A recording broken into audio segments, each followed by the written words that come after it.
Got a plant? There's probably an aphid for that. They're a nightmare for anyone growing veggies. There are thousands of types with all kinds of looks. And they seem to pop up overnight. Before you know it, they're everywhere. Ugh.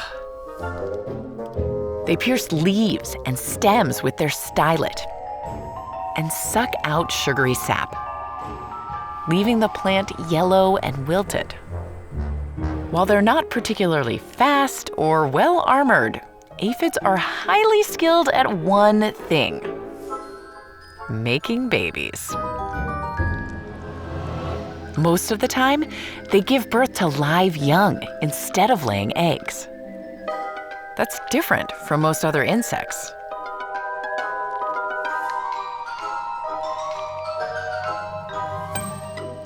Aw, she's got her mother's eyes. An aphid mom can push out 5 or 6 nymphs a day, sometimes more.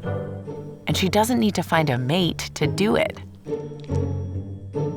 Most of the time, aphids just clone themselves. You can see the eyes of her clones growing inside her. And here's the really wild part. Her babies are born already pregnant. In a week or two, they'll start giving birth to clones of their own. That's why it only takes a single aphid to infest your greenhouse or garden. When the buffet starts getting crowded and it looks like their food might run out, aphids switch gears. They produce a different kind of clone. See those light gray shoulder pads on the one on the right? They unfurl into wings.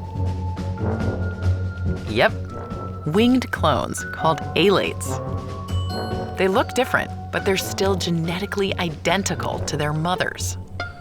When they're ready, the alates take to the air to search out new plants to colonize.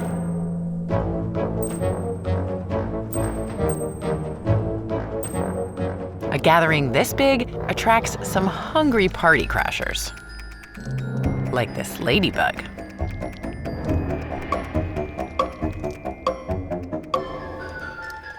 So some aphids strike a deal with ants.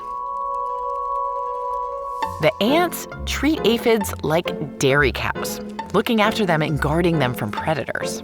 When these ranchers are thirsty, they tap on the aphids with their antennae. But instead of milk, these ant ranchers are looking for a tall drink of sweet aphid honeydew. That's the sugary waste that comes out of an aphid's, backside.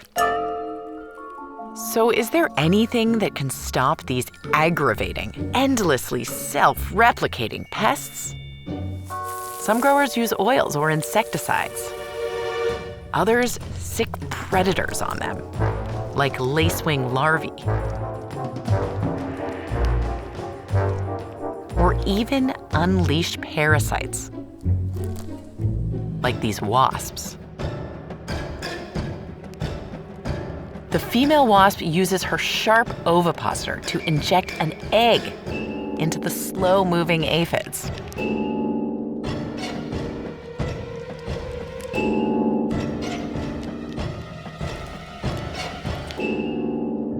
When the wasp egg inside hatches, the larva eats and eats, hollowing out its host and turning it into a little mummy. When it's ready, the adult wasp chews its way out to start the cycle again. These tiny mummies are a gruesome sight, but they're one that let gardeners breathe a sigh of relief. Hi, Deep Peeps, it's Laura. Did your charming image of ladybugs just get shattered? Not to worry, they still have a softer side. Every winter, they gather by the thousands in a big old cuddle puddle. Thanks, and see you soon.